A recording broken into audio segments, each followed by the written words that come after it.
विधाता कर दो तुम बेड़ा पार, कर दो तुम बेड़ा। ऐ भिक्षु तव चरणों, ऐ भिक्षु तव चरणों में वंदन है बारंबार। भक्तों के भाग्य विधाता कर दो तुम बेड़ा पार, कर दो तुम।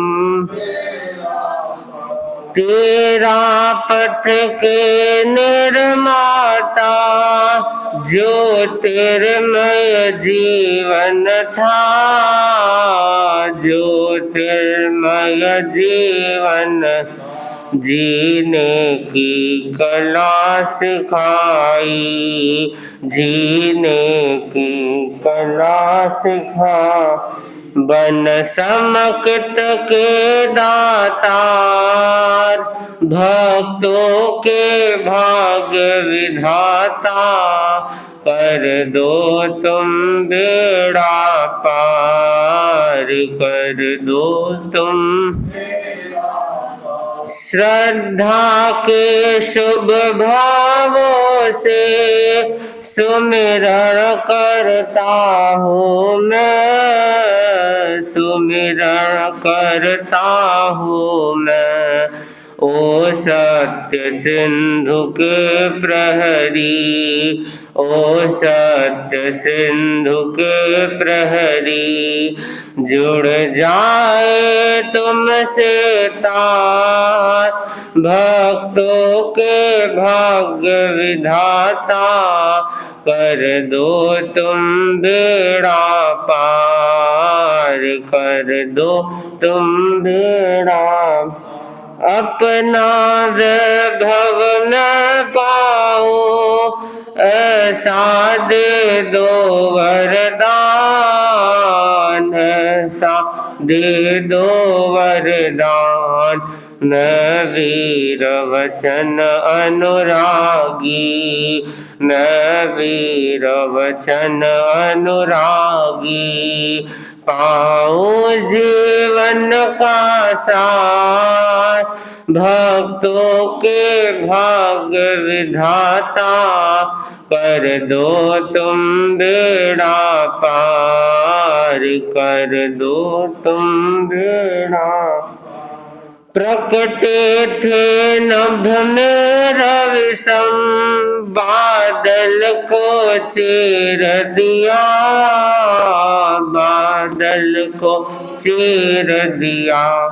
मूर्छित मानव में कर दो, मूर्छित मानव में कर दो नव शक्ति का संचार। भक्तों के भाग्य विधाता कर दो तुम बेड़ा पार, कर दो तुम। कष्टों के रातों में भी तेरा ही आश्रय है, तेरा ही आश्रय है। घट घट में तुम बस जाओ, घट घट में तुम बस जाओ। कर दो सबका उद्धार भक्तों के भाग्य विधाता कर दो तुम बेड़ा पार, कर दो तुम बेड़ा। ऐ भिक्षु तव चरणों में, ऐ भिक्षु तव चरणों में वंदन है बारंबार। भक्तों के भाग्य विधाता कर दो तुम बेड़ा पार, कर दो तुम बेड़ा पार। आनंदानंद दास के धाम युग प्रधान महातपस्वी आचार्य श्री महाश्रमण जी के पावन चरणों में कोटि कोटि वंदन। सदैव मुनिश्री के पावन चरणों में भाव भरा वंदन। उपस्थित समस्त श्राव श्राविकागण। सुक्ति में कहा गया है, लोगस्य सारम धम्मो, धम्मम पिय नाय सार्यम विनती, नाणम संजम सारम, संजम सारम च निब्बाणम। ज्ञानियों ने दो पंक्तियों में विश्व का सार बता दिया। पंक्तियों में कहा गया, लोगस्य सारम धम्मो, इस लोक का, इस विश्व सृष्टि का सार क्या है? तो बताया गया इस विश्व सृष्टि का सार है धर्म। संसार में बहुत कुछ प्रवृत्तियां चलती है, परंतु सावध्य प्रवृत्तियां दुख की ओर ले जाती है, और धर्म जो निर्वध्य प्रवृत्ति है वह सुख की ओर ले जाती है। इसलिए कहा गया कि विश्व सृष्टि का सार कोई है तो वह धर्म है। दूसरी बात बताई, धर्म का सार क्या है? तो कहा कि धर्म का सार है ज्ञान। ज्ञान जिसे प्राप्त हो जाएगा वह अपने आप आगे बढ़ जाएगा। सम्यक ज्ञान, लौकिक विद्याएं, लौकिक ज्ञान बहुत विकसित हो सकता है, होता है, हो रहा है, परंतु जो सम्यक ज्ञान है, वीतराग द्वारा दिया गया ज्ञान है, या जो भीतर से कर्म के क्षय से, क्षयोक्षम से ज्ञान उत्पन्न होता है, वह भीतर का ज्ञान है, वह व्यक्ति को कल्याण की ओर आगे बढ़ाता है। धर्म का सार है। बहुत लोग कहते हैं कि हम धर्म करते हैं, परंतु ज्ञान है कि नहीं? एक आदमी ने, पुराने जमाने की बात है, बहुत वर्ष पहले की, कि एक आदमी बोला कि मैं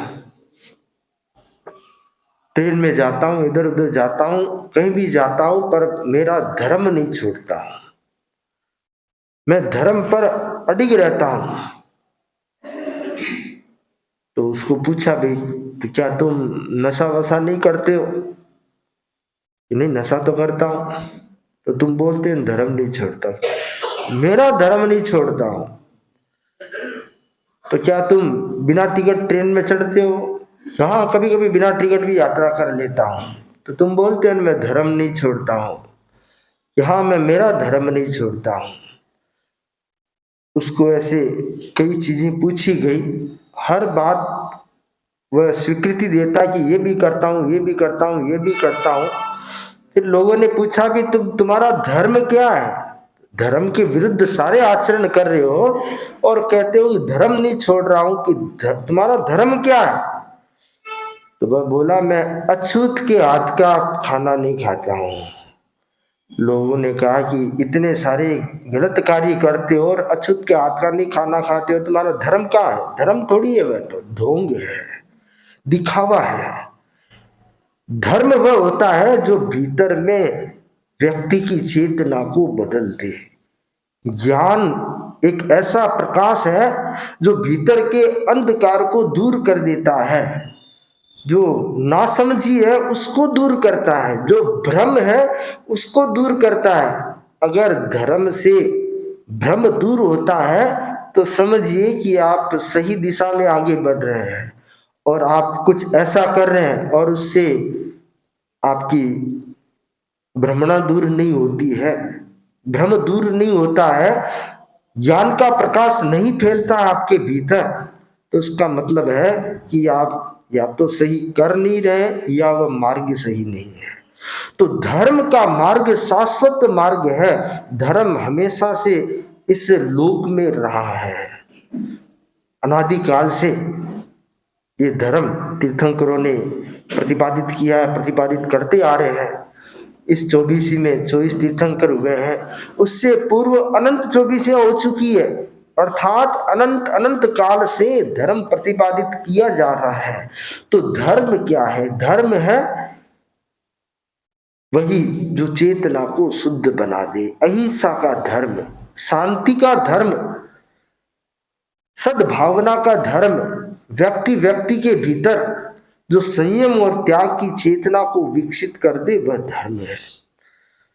तो धर्म से ज्ञान की वृद्धि हो, सम्यक ज्ञान बढ़े, धर्म से अंधविश्वास बढ़ता है, रूढ़ियां बढ़ती है, तो वह धर्म को समझने का फर्क है। जो धर्म को समझेगा वह एकांत आग्रह में नहीं पड़ेगा। प्रभु महावीर का धर्म अनेकांत का धर्म है, एकांत आग्रह नहीं है, अनेकांत। एक वस्तु को अनेक दृष्टिकोण से देखो, एक बात को अनेक दृष्टिकोण से देखो, तो धर्म से ज्ञान का प्रकाश फैलेगा। धर्म का सार जो है वह ज्ञान है। अगली बात बताई, ज्ञान का सार क्या है? ज्ञान तो बहुत प्राप्त कर लिया, पर उसका सार क्या है? तो कहा गया ज्ञान का सार है संयम। ज्ञानी बहुत है पर संयम नहीं है, मतलब गधे पर चंदन का भार ढोया जा रहा है। गधा होता है, उसको पता नहीं मेरे पीठ पर चंदन है कि लकड़ी है, वो तो भार ही समझता है। चंदन है तो इसके लिए भार है, साधारण लकड़ी है तो भी भार है, पत्थर है तो भी भार है, उसको उसकी सुगंध से, मूल्य से कोई मतलब नहीं है। तो ठीक उसी प्रकार जो संयम विहीन ज्ञानी होता है, ज्ञान तो बहुत है, बहुत शास्त्र पढ़े हैं, बहुत याद किया है, पर संयम नहीं है उसके जीवन में, तो उसका ज्ञान उस जैसे गधे पर चंदन का भारा होता है, वैसे उस पर ज्ञान का भारा है, ज्ञान से उसने कुछ प्राप्त नहीं किया है। तो ज्ञान तो वह प्रकाश है जो चारों ओर प्रकाशित करता है। कई बार देखते हैं कि आदमी ज्ञानी तो है परंतु वह स्वयं अंधेरे में है। दीपक जलता है, चारों ओर प्रकाश करता है, पर उसके तले में अंधेरा रहता है, उसके नीचे अंधेरा रहता है। तो ज्ञानी होने का सार है कि संयम उसके जीवन में आए, संयम आए उसके जीवन में। जब संयम आएगा तो उसका ज्ञान फलवान बनेगा, और संयम नहीं आया तो उसका ज्ञान उसके लिए भारभूत बन जाए, अहंकार को बढ़ाने वाला बन जाएगा, कर्म बंधन का कारण बन सकता है। तो संयम का विकास हो, ज्ञान का सार है कि जीवन में संयम आए, संयम का विकास हो। संयम के अनेक आयाम हैं, अनेक प्रकार हैं। जीवन के इतनी सारी चीजें, वस्तुएं या आयाम हैं जिनमें हम संयम कर सकते हैं। तो संयम का विकास मनुष्य के लिए बहुत जरूरी है। चौथा जो सूत्र बताया, संयम का सार क्या है? तो कहा गया कि संयम का सार है निर्वाण, मोक्ष प्राप्ति है। इंसान सोचता है कि मोक्ष प्राप्त करूं, पर कैसे प्राप्त करूं, रास्ता क्या है? तो ये रास्ता बताया है कि धर्म की आराधना करो, धर्म से ज्ञान प्राप्त होगा, और ज्ञान प्राप्त करके अपने आप को संयम में लगाओ, संयम में नियोजित करो, और जब संयम में नियोजित कर दोगे तो अपने आप निर्वाण को प्राप्त हो जाओगे, मोक्ष को प्राप्त हो जाओगे। तो संयम से निर्वाण प्राप्त होता है, संयम से निर्वाण की दिशा में जीव आगे बढ़ता है। तो निर्वाण प्राप्त कर, निर्वाण यानी शांति। शांति भी कैसी? परम शांति है। एक शांति तो वह होती है जो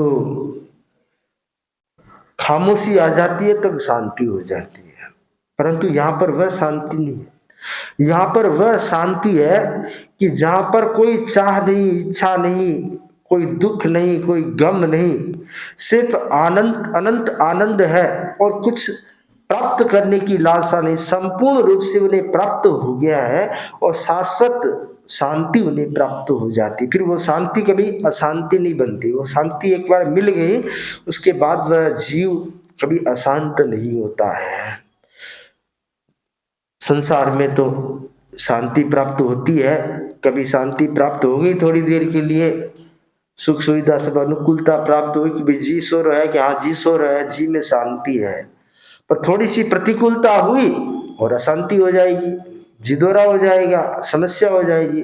तो ये भौतिक शांति है, भौतिक सुख सुविधा है, वह तो अल्पकालिक है और पूर्ण शांति देने वाली नहीं है। ये तो दुख का कारण है, अशांति देने वाली है।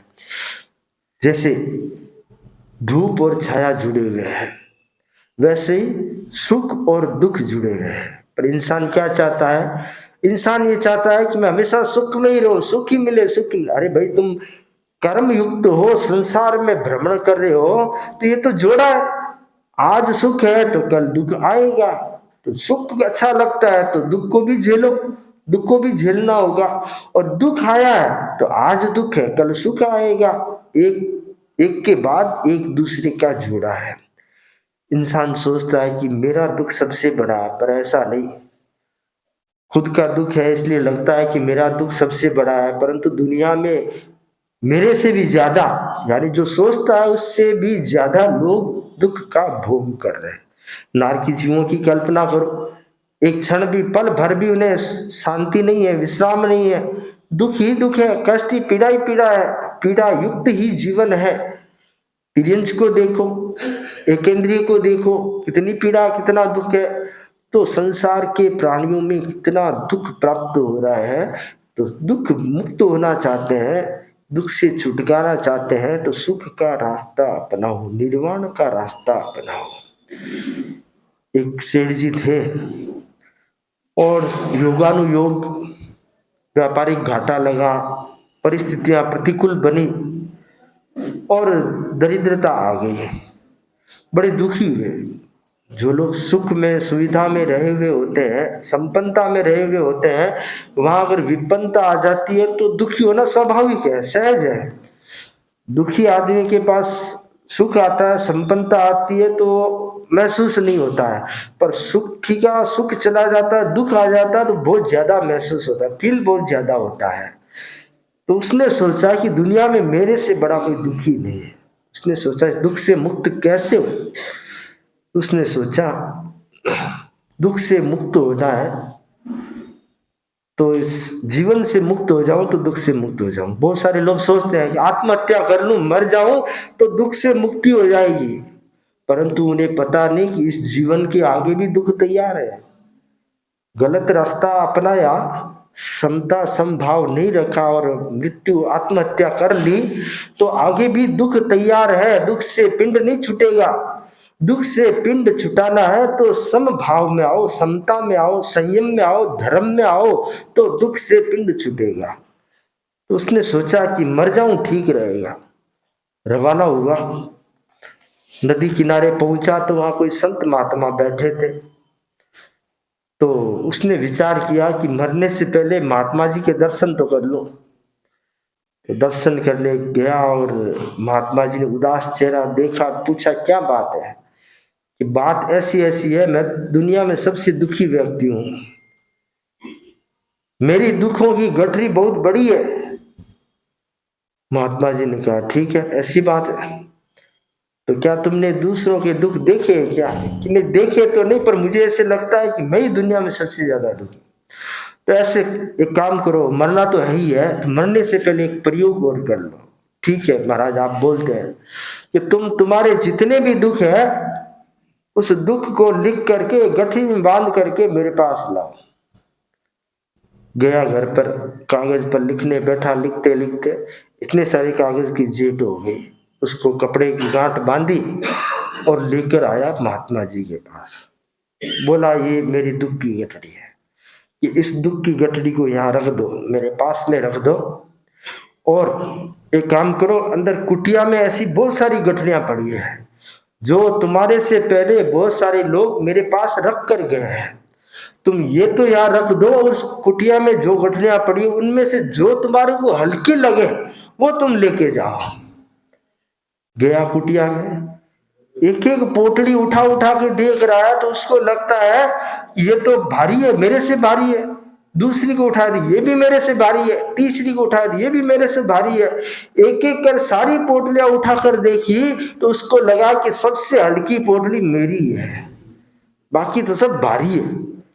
आया महात्मा जी के पास और बोला, महात्मा जी ये पोटलियां तो नहीं चाहिए। क्यों? ये पोटलियां तो मेरी पोटली से ज्यादा भारी है, तो ज्यादा भारी को लेकर क्या करूंगा, इससे तो मेरी वाली अच्छी है। तब महात्मा जी ने कहा, भाई ऐसा मत सोचो, दुनिया में मैं ही दुखी हूं, दुनिया में बहुत लोग दुखी है। दुख को कम करना है तो समभाव में आओ, शांति में आओ, निर्वाण की प्राप्ति की ओर आगे बढ़ो, धर्म में लगो, तो दुख अपने आप कम होता चला जाएगा। वह सेठ समझ गया और अपनी गठरी लेकर वापिस आ गया। मन में समाधान हो गया कि मरने से दुख कम नहीं होगा, समभाव से सहन करने से दुख कम होगा। तो दुख से मुक्त होना है, निर्वाण को प्राप्त करना है, शांति को प्राप्त करना है, तो उसके लिए संयम को अपनाओ। संयम जीवन में विकसित होगा तो शांति प्राप्त हो सकेगी। प्रधान आचार्य महासामाजिक चैतन्य कोटि से वंदन। मुनिवृंद, उपास्य धर्म प्रेमी भाई और बहनों, दैनिक प्रवचन के अंतर्गत आज का विषय है धर्म का मूल विनय। धर्म का मूल विनय। 10वें कालिक सूत्र की महत्वपूर्ण गाथा। एवं दम्मासविणो मूलम परमो से मोक्षो जैन कृत्रिम स्वयं शीघ्रम निःशेषं चाभिगच्छति निःशेषं चाभिगच्छति।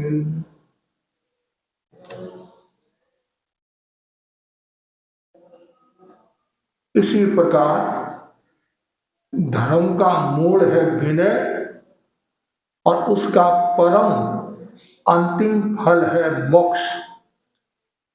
विनय के द्वारा मुनि कीर्ति, श्लाघनीय, श्रुत और समस्त इष्ट तत्वों को प्राप्त करता है। जिस प्रकार वृक्ष के मूल से स्कंद उत्पन्न होता है, स्कंद के बाद शाखाएं आती है, शाखाओं से प्रशाखाएं निकलती है, फिर पत्ते, फूल, फल और रस होता है। सबसे पहले मूल है तो आगे फूल और फल होंगे।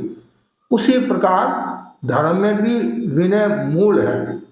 जैसे मकान में नींव का महत्व है, नींव कितना बड़ा आधार बनती है, वैसे ही धर्म की साधना में भी विनय एक आधार बन जाता है। विनय यानी विनयन करना, कर्मों को दूर करना है। व्यक्तित्व विकास के अनेक घटक बताए गए हैं, उनमें महत्वपूर्ण घटक है विनय। विनय जिन शासन का सार है, विनय संघ का आधार है, परिवार की नींव है। विनय से व्यक्ति विद्या को प्राप्त होता है और विनय परम शांति देने वाला तत्व है, आत्म समाधि देने वाला तत्व है। जैन धर्म में अन्य ग्रंथों में विनय का बहुत बड़ा महत्व बताया गया है। घर, परिवार, समाज को स्वर्ग बनाना है, शक्ति संपन्न बनाना है, तो सबसे पहले विनय की आराधना करनी चाहिए। जिसके भीतर में विनय का भाव होता है तो समझना चाहिए और सब दृष्टियों से समुन्नत मतलब उन्नति को प्राप्त होता है, शक्ति संपन्न प्राप्त होता है। विनय का एक अर्थ गुरुदेव तुलसी ने किया है, अनाशातना बहुमान कर्णों च विनय। बड़ों का बहुमान करना और किसी की आशातना नहीं करना, वह है विनय। बहुत बड़ी बात है। यदि हम देव गुरु धर्म की आसाधना करते हैं या किसी व्यक्ति की भी आसाधना करते हैं तो समझना चाहिए आपके भीतर में विनय नहीं है। वर्तमान परिस्थिति में हम देखते हैं तो विनय जितना समाज में परिवार में होना चाहिए अपेक्षाकृत कम लग रहा है, ऐसा प्रतीत हो रहा है। आवश्यकता है समाज में विनय की, परिवार में विनय की। एक पुत्र यदि माता पिता का विनय रखता है, एक बहू यदि सासू दादे सास का विनय रखती है तो वो उसका विकास का आधार बनता है। यदि आप सामने वाले व्यक्ति की आसाधना की, उसका नुकसान हुआ कि नहीं हुआ, लेकिन अपनी आत्मा का तो नुकसान हो गया और आपकी प्रगति रुक जाती है, उन्नति रुक जाती है, विकास रुक जाता है। इसलिए कहते हैं बड़ों का आशीर्वाद चाहिए। और वो बड़ों का आशीर्वाद कब मिलता है, बड़ों की दुआ कब मिलती है, जब आपके भीतर में विनय का भाव होता है। पुराने समय में हम जब साधु संतों के बारे में सुनते हैं तो छोटे छोटे साधु बड़े बड़े संतों को क्या कहते, आप हमारे को साथ में ले जाओ, हम चोरपट्टे की तरह रहेंगे। मतलब जैसे चोरपट्टा आपके शरीर के छिपा हुआ रहता है, उसी प्रकार हम आपकी आज्ञा का पालन करेंगे। और वो जानते थे मैं इस मुनि के पास में रहूंगा तो मेरा विकास होगा। और विकास का उन्नति का आधार क्या है, विनय है। आचार्य महाप्रज्ञ जी ने विनय नहीं रखा होता, आचार्य भानु स्वामी ने विनय नहीं रखा होता, आचार्य ने विनय नहीं रखा होता तो वो इतनी गति प्रगति नहीं कर पाते। ये स्थिति समाज की है। समाज में यदि पुत्र परिवार के सदस्य एक दूसरे के प्रति स्नेह भाव रखते हैं, वत्सलता रखते हैं या विनय का भाव रखते हैं तो उस घर परिवार को कभी हानि नहीं हो सकती है और देवता भी उसकी सहायता करेंगे। क्यों? जिस घर में विनय है, क्यों विनय तो धर्म का मूल है। जिस घर में यदि विनय है तो समझना चाहिए सब कुछ है। और विनय नहीं है, आप कितनी धनाढ्य हो, कितनी विद्वान हो, कितनी संपत्ति है, कितनी आप अच्छे वक्ता हो, काम करने की कला है, सब कुछ है, यदि विनय नहीं है तो एक दृष्टि से कुछ भी नहीं है। गुरुदेव तुलसी फरमाते थे, सहनशीलता विनम्रता नहीं मधुर व्यवहार है, विद्या बुद्धि कला सभी बिल्कुल बेकार। जिसके जीवन में सहनशीलता नहीं है, विनम्रता नहीं है, मधुर व्यवहार नहीं है, आप MA पास हो, BA पास हो, सब कुछ आपके पास में डिग्रियां हैं, बिल्कुल बेकार है एक दृष्टि से। आज देश शक्तिशाली कब होता है, समाज शक्तिशाली कब होता है, उसके मूल में यदि विनय है तो देश शक्तिशाली होता है। एक MLA है, MP है, मंत्री है या पार्षद है या पदाधिकारी है, उसके भीतर में यदि समाज के प्रति विनय का भाव है तो समाज का कितना आदर करते हैं, कितना सम्मान करते हैं। जीतना कोई बड़ी बात नहीं है, पद पर आना कोई बड़ी बात नहीं है, साधु बनना कोई बड़ी बात नहीं है, लेकिन साथ में विनय का भाव। साधुता प्रकट कब होती है, जब भीतर में विनय का भाव होता है। तो हम पुराने श्रावक श्राविकाओं के भी बारे में सुनते हैं, उनके भीतर में कितनी विनम्रता थी। संत सत्या के बारे में सुनते कितनी विनम्रता थी। हमारे साथ भी गुलाबा जी थे, गुलाबा जी, और इतने विनम्र थे, हर समय उनके हाथ ऐसे रहते थे, हाथ इतनी बड़ी सादगी, घर घराने की सादगी, उनका संबंध राजू और सदाशय से जुड़ा हुआ था, पियर और ससुराल। तो मतलब इतनी सहज सरल सादगी थी, पढ़ी लिखी इतनी नहीं थी, लेकिन विनयवान इतनी थी, सेवा भावनी इतनी थी, जिनके कारण आज उनका हम सुमेर करते, उनको याद करते। क्यों? उनके भीतर में विनय था। फिरपाल और फतेह सिंह सैनी को हम क्यों याद करते हैं? क्या वो MA पास थे, क्या वो डॉक्टर थे, क्या वो वकील थे, क्या वो इतने पढ़े लिखे थे? उनके भीतर में विनय का भाव था। फिर पाल फतेह आज तेरा पंथ संग में, फिर पाल फतेह आज तेरा पंथ संग में, हर्ष उल्लास आज मारे अंग अंग में, हर्ष उल्लास आज मारे अंग अंग में, तुलसी मौज मनावे लाओ संता, तुलसी मौज।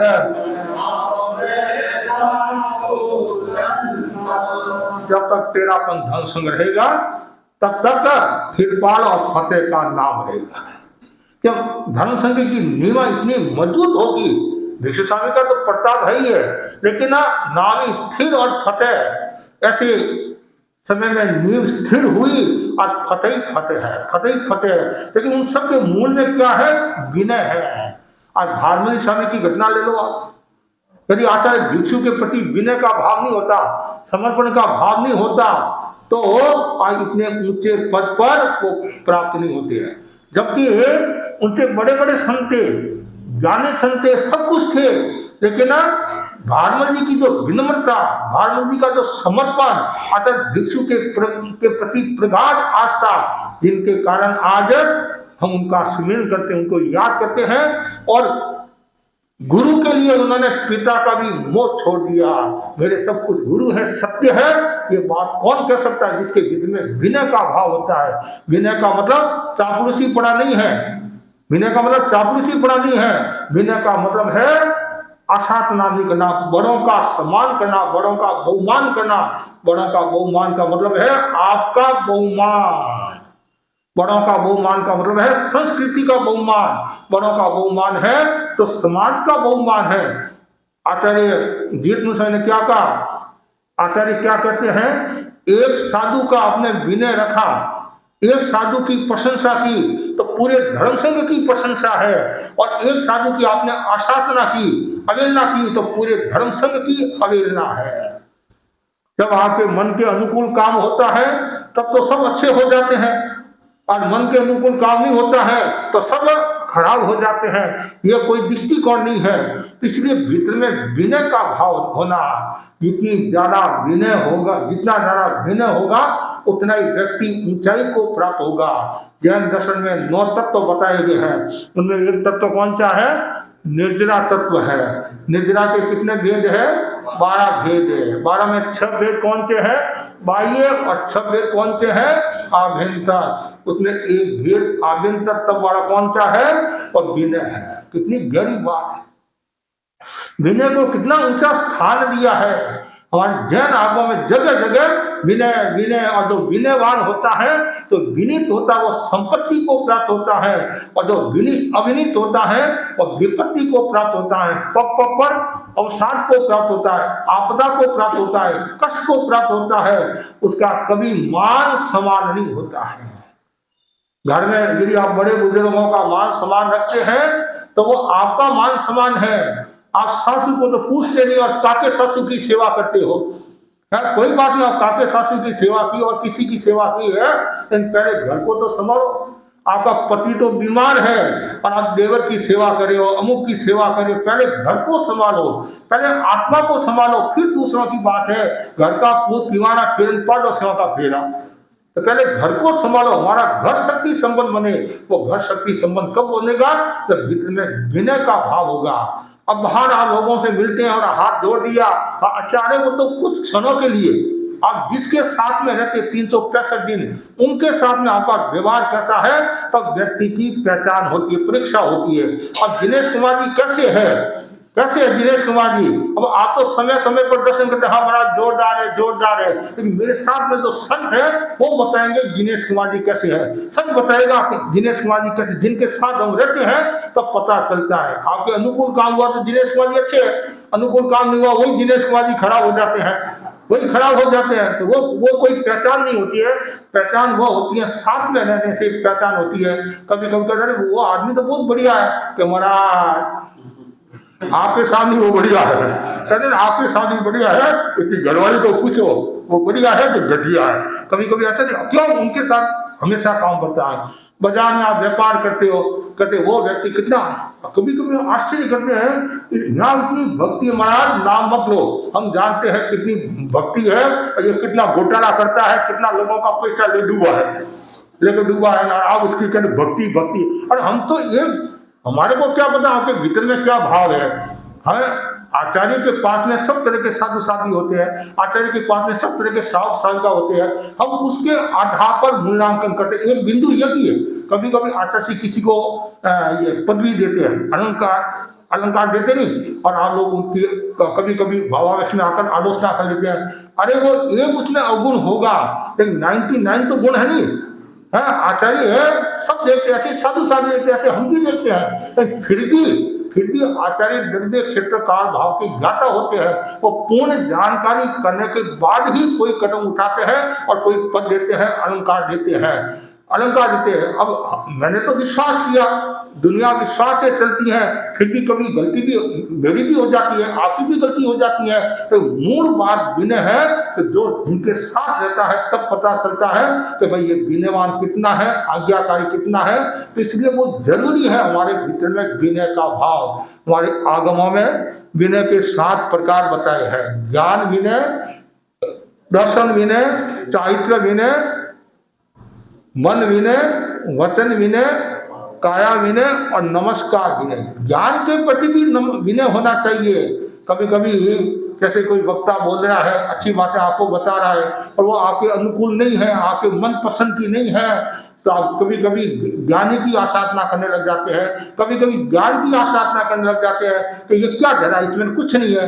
कभी कभी आगमों में ऐसी बातें आती है और यदि हम कहते हैं कि ये आगमों में लिखा हुआ है क्या सही है, कि ज्ञान की आसाधना हुई, निंदा करते हैं आदि, कभी भी तो ज्ञान के प्रति भी विनय का भाव होना। ऐसी दर्शन के प्रति श्रद्धा में भी विनय का भाव होना चाहिए। ऊपरी श्रद्धा नहीं होनी चाहिए, भक्ति ऊपरी नहीं होनी चाहिए, भीतर की भक्ति होनी चाहिए। और भीतर की भक्ति कब होगी, जब आपके भीतर में विनय का भाव होगा। जितनी श्रद्धा भक्ति होती है उतना ही व्यक्ति का मान बढ़ता है, सम्मान बढ़ता है और संस्कृति सुरक्षित रहती है। तो ज्ञान विनय, दर्शन विनय। तीसरा चारित्र विनय, चारित्र के प्रति भी विनयवान है। कोई साधु चरित्र संपन्न है, कोई श्रावक भी यदि चरित्र संपन्न है तो उनका भी विनय करना चाहिए। कोई 5 महावतारी साधु है, कोई 12 श्रावक है, या अच्छा प्रमाणिक है, नैतिक है, ईमानदारी वाला है, तो उनकी भी एक प्रशंसा और भाव, उसके प्रति भी विनय का भाव रखना चाहिए। तो ज्ञान विनय, दर्शन विनय, चारित्र विनय। फिर मन विनय, मन से भी विनय करना। कभी भी मन में आठ ध्यान का भाव नहीं आए, दुर्ध्यान नहीं आए, गलत भावना नहीं आए, दुश्चिंतन नहीं आए। हमेशा विनय से मैं विनय मन से विनय करूं। संघ का विनय करते हैं, गुरु का विनय करते हैं, एक तो ठीक है शब्द बोलकर करते हैं विनय, और एक वास्तव में मन से विनय करते हैं। तो मन से विनय करेगा, मन से विनय करने का मतलब आपके वचन जो भाषा के पुत्र निकलेंगे वो भी वैसे निकलेंगे। वैसे क्यों? आपके भीतर में वो भावना है। हो सकता है शब्दों में उतार चढ़ाव हो सकता है, कभी कभी हम भाषण सुनते हैं, श्रावक श्राविकाओं का भी सुनते हैं, कभी कभी आचार्य के सामने संतों का सत्यों का भी सुनते हैं। हो सकता है उनमें इतनी पढ़ाई का नहीं हो, विद्वत्ता नहीं हो, लेकिन उनके हृदय के जो भाव निकलते हैं वास्तव में वो विनय प्रकट करने वाले होते हैं। इतने सुंदर जब हम साधु साधुओं के सुनते हैं, गुरुदेव के सामने है, तो भीतर से एक विद्वान होगा तो वो उसके पास में शब्दों की शक्ति भी होगी, शब्दों की संपदा भी होगी, और सब लोगों के पास में नहीं होते। कभी कभी आप खड़े होते हैं, मेरे को बोलना तो नहीं आता है, मैं मेरे मन की बात आपको सुना रहा हूँ, कहते ना। तो वो जो मन की बात सुना रहा है, हृदय से जो बात निकलती है उसका एक अलग ही मूल्य होता है। तो मन से विनय, ताकि वचन से विनय, वचन में भी कटुता का भाव नहीं, अकड़ता का भाव नहीं, अहंकार का भाव नहीं। आप संतों से बात करें, बड़ों के से बात करें है तो उनमें भी विनम्रता, पर गोची की कृपा कराना, ऐसे है पर आपके पास टाइम हो तो मुझे सेवा करो, जिज्ञासा का समाधान दो। घर में भी है, आप किसी माँ बाप के प्रति भी वो भाव होना चाहिए। सासू जी या ससुर जी आपके पास टाइम हो तो मेरे को जिज्ञासा है, तो वो उनके पास समय नहीं है, फिर भी वो समय निकाल कर आपको देंगे। क्यों? इसके भीतर में विनय का भाव है। और एक आती आपने कहा महाराज चलो मेरे यहाँ गोत्री, कितने दिन हो गए, बस आदेश की भाषा है। अरे आया है तो आज महाराज को बैठने तो दे, बैठने तो दे, और आती आदेश की भाषा। तो वो आप भावना है आपकी, भावना भी विनम्रता होनी चाहिए, मतलब विनम्रता होनी चाहिए। और कभी कभी देरी हो जाती है, 2-4 दिन देरी होगी, इतने में तो महाराज कितने दिन हो गए यहाँ आपको आए और आप अभी तो गोची नहीं आए हमारे यहाँ, कितने दिन से हम भावना भारे गोची की। अरे भाई देख तो सही, कितने दिन हुए? देखो महाराज 3 दिन हो गए। 3 दिन का हुआ, आज 30वां दिन लगा है। क्या है? आज 30वां दिन लगा है। परसों 11-12 बजे तो आए, एक एग्जाम्पल के लिए, मतलब 11-12 बजे आए और दिन तो एक ही गया, उसमें भी एक उपवास आ गया। उपवास आ गया तो महाराज कैसे बोल जाएंगे? लेकिन वो भावत नहीं कहते, बस स्थिरता नहीं है, मतलब इसलिए बहुत जरूरी है भाषा में भी मधुरता। अब आचार्य महासमुद्र क्या फरमाते हैं कि किसी को कुछ कहना है, महाप्रभु जी भी यही फरमाते थे, किसी को कहना है सुझाव की भाषा, आदेश की भाषा नहीं है। आदेशात्मक भाषा में तो अहंकार का भाव भी आ जाता है, सुझाव की भाषा में विनम्रता का भाव होगा। कभी कभी ऐसा होता है आदेश की भाषा भी देनी पड़ती है आचार्य को। पानी यदि ऊपर से जाता है तो फिर आदेश की भाषा, वो अहंकार नहीं है, वो उनका कर्तव्य है अनुशासन। यदि आचार्य कर्तव्य नहीं निभाए, अनुशासन नहीं करे, तो भी कभी कभी समस्या आ जाती है। कभी कभी महाराज ये तो महाराज कुछ कहते नहीं है, बस इसका दुरुपयोग करते जाओ, ये भी एक अहंकार है, अभिनय है। महाराज छोटे हो, बड़े हो, ज्ञानी हो, विज्ञानी हो, सामान्य हो, सहज हो, सरल हो, कुछ भी हो, लेकिन हमारे ढंग के साधु साधु है, चरित्र आत्मा है, उनका कभी दुरुपयोग नहीं करना चाहिए और कभी आशात लाने के लिए। मेरे सामने तो आप बहुत प्रशंसा करते हैं और नीचे गए बस, अरे 1 मिनट में इतना अंतर आ गया, ये तो फिर आपने विनय का है, विनय का है। एक भाई आया दूसरे भाई को लेकर साधियों के पास में और खूब प्रशंसा की, बहुत प्रशंसा की। साधी सिंह सुन लिया, ठीक है, वो जिनकी प्रशंसा हुई वो चला गया, और जिसने प्रशंसा की वो बैठा था। तो महाराज इसको आप जानते हैं? हाँ जानता हूँ। आपने भी बताया कि महाराज 1 नंबर का कंजूस है। और ऐसे ऐसे शब्द का प्रयोग साधी सिंह देखती रहेगी, और अभी तो तुमने इतनी प्रशंसा की और अभी तो ऐसे बोलने लग गया कि महाराज क्या करें, स्टेज पर प्रशंसा करनी होती है, ये निकलवाने पड़ते हैं। ये सब गलत है, ये सब मतलब एक दृष्टि से देखे नहीं, कभी कभी हमारी समस्या हो जाती है। आपने किसी व्यक्ति के बारे में मेरे को बताया, 5 व्यक्ति ने बताया कि इनमें ये गुण है, ये गुण है, और कभी कभी कोई ऐसा प्रसंग आया कि हमारे ढंग के साधु साधी श्रावक श्राविकाओं का भी तो प्रसंग सुनाते नहीं, सुनाते भाई हमने ऐसा सुना था ऐसी बात कि महाराज क्या बोले आप? अरे भाई बोले मेरे को जैसा बताया वैसे मैं बोल दिया। इसलिए हम कभी कभी क्या बोलते हैं, ऐसा हमने सुना है, ऐसा हमारे को बताया गया है। न कभी कभी समस्या हो जाती है। आचार्य भी, आप वर्तमान आचार्य के प्रवचन सुनते नहीं, ऐसा सुना है, ऐसा बताया गया है, ऐसी अनुश्रुति है, इसमें कोई दोष नहीं लगता है। इसलिए कम से कम संतों के सामने, तो बड़े बुजुर्ग लोगों उनके सामने, तो या कोई भी हो, किसी के सामने गलत बात तो बताना नहीं। अपना स्वार्थ सिद्ध करने के लिए ऐसे शब्दों का प्रयोग नहीं करना चाहिए। यदि ऐसे शब्दों का प्रयोग करते हो तो आपके भीतर में विनम्रता की कमी है। फिर काया से भी विनय करना, काया से भी विनय करना। काया से विनय कैसे करना?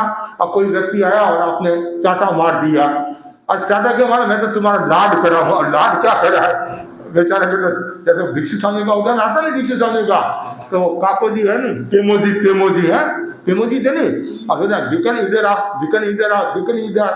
काका बोला तो आना ही पड़ेगा, रोजाना वो माता थोड़ा मारते रोजाना।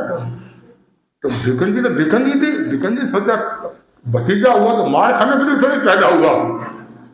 एक दिन उन्होंने भी दिमाग लगाया, विकन जी तो जब हम साहित्य पढ़ते हैं भिक्षु स्वामी का, तो मतलब एक अलग ही मतलब योगी थे वो। और पुराने समय में क्या पाग पहनते थे ना, पुराने समय सापा पाग, ऐसे तो छोटे बच्चे भी पाग पहनते थे, तो वो पाग पहनकर और मुखिले जो कांटे होते ना, ऐसे कांटे, और विकार, हाँ आता हूँ काका जी, भागते गए, और जैसे आग देखा और माता में जैसे मारा, हाँ, अरे हाथ मारा तो क्या हुआ, चुप गए। तो विगर ये क्या किया, चमत्कार को नमस्कार। अब रोजाना बार कौन खाए? तो काया से भी विनय होगा, काया से भी मतलब, और भी अनावश्यक हाथ पैर पसाना गुरु के सामने, ये सब विनय। देखो पुराने समय में इतना कहा गया, जो समय में आते नहीं 32 प्रकार के, 2 स्टार के, 10 मन के, 10 वचन के, 12 काया के, ये सब ध्यान रखना चाहिए। गुरु के सामने कैसे बोलना, कैसे बैठना, संतों के सामने कैसे बैठना, चलिए पैर पसार के संतों के सामने बैठ गए, हाथ पसार कर ऐसे, तो ये भी एक अभिनय है। दूसरी बात, महत्वपूर्ण बात क्या है कि आपने पाटा के हाथ लगा दिया, ये मेरा पाठ, अभी मेरे नेशना में हमने आज्ञा नेशना में, और आपने बिना आज्ञा पाटा ले लिया या पाटा पर आप बैठ गए, वो भी एक आशातना है। क्यों? अभी हमारे नेशना में है। कोई चीज भी आप लेना है तो हमारी आज्ञा से। हम आचार्य से बात करते हैं कभी कभी आना, तो कोई ऐसे पाटा के हाथ ही नहीं लगाते। क्यों? अभी वो गुरु के नेशना में है, मतलब एक समान है। तो ये सब ध्यान। और ऐसी लास्ट में नमस्कार विनय ना, कि मन वचन और काया और लोकोपचार, लोकोपचार विनय, लोकोपचार में शिष्टाचार। जैसे आप एक दूसरे को मिलते हैं, हाथ जोड़ते प्रणाम करते हैं। हमारी भारतीय संस्कृति विनम्रता प्रधान संस्कृति है, समर्पण की संस्कृति है, नमस्कार की संस्कृति है। तो ये 7 प्रकार के विनय है। इन विनय की जो आराधना करता है वो व्यक्ति आगे बढ़ता है और अपनी आत्मा का उत्थान करता है, आत्मा का कल्याण करता है। और जिन्होंने भी गुरु की आराधना की है, हमारे यहाँ उदाहरण आता नहीं, कुल बालक मुनि का नाम सुना होगा, कहानी लंबी है पर केवल इतना ही आपको कहना चाहूंगा, उन्होंने गुरु की आराधना की, गुरु की आराधना की, परिणाम ये आया वो चारित्र से भ्रष्ट हो गए और नुकसान कर लिया।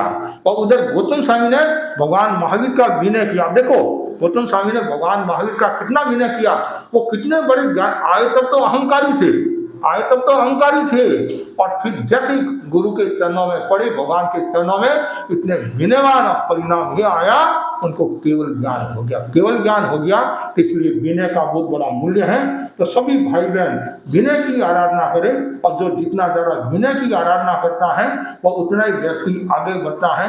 इसलिए वो सुंदर कहा गया है, विनय जिन शासन का मूल है, विनय जिन शासन का मूल है, और विनय ही धर्म का मूल है। विनय से जीव मद के 8 स्थानों का नाश करता है। तो 8 स्थान बताए गए नहीं, जाति कुल बल रूप, जो ये विनय करता है इन सब मद के स्थानों का नाश कर लेता है, और समस्त गुण विनय के अधीन है। कितना सुंदर कहा है, जितने भी जो गुण है वो सब विनय के अधीन है। और अतः आत्महितैषी पुरुष को अपनी आत्म विनय में स्थापित करनी चाहिए, आत्मा विनय में स्थापित करनी चाहिए। विनय अभ्यंतर तप है और विटामिन सी है, विटामिन सी है। जैसे आप सी का प्रयोग करते हैं, विटामिन सी का, तो ताकत आती है। तो आप विनय रखोगे तो ऐसी ताकत आ जाएगी, ऐसी ताकत। क्यों विनय रखोगे, आपका अहंकार दूर होगा, अहंकार दूर होगा तो पॉजिटिव भाव विकसित होगा, और पॉजिटिव भाव विकसित होगा तो आपका सब मन वचन काया स्वस्थ रहेगा। कि बीमारी का मूल कारण क्या है, यदि हम गहराई में जाए तो नेगेटिव भाव है। बीमारी का मूल कारण क्या है, नेगेटिव भाव है, और नेगेटिव का सीधा असर पेट पर पड़ता है, और पेट जिसका खराब, मन खराब है। और पॉजिटिव भाव होगा तो मन वचन काया स्वस्थ, हमेशा पॉजिटिव और अच्छे भाव रखो, अच्छे भाव। और जिनके भाव अच्छे होते हैं तो समझ आता है वो बहुत आगे बढ़ता है। हमेशा देव गुरु धन के प्रति विनय रखो, और जो विनय का जो फल है वो परम तत्व मोक्ष है। धर्म का मूल विनय है, अंतिम क्या है, मोक्ष है। दशकाली में बताया, जो मैंने बताया वो। इसलिए पहले विनय की आराधना करो, और जो जितना ज्यादा विनय की आराधना करेगा वो उतना ही आगे बढ़ेगा। जितने भी महापुरुष हुए, जितने भी शक्ति संपन्न आत्माएं हुई है, उनमें एक विशेष गुण ये विनय भी था।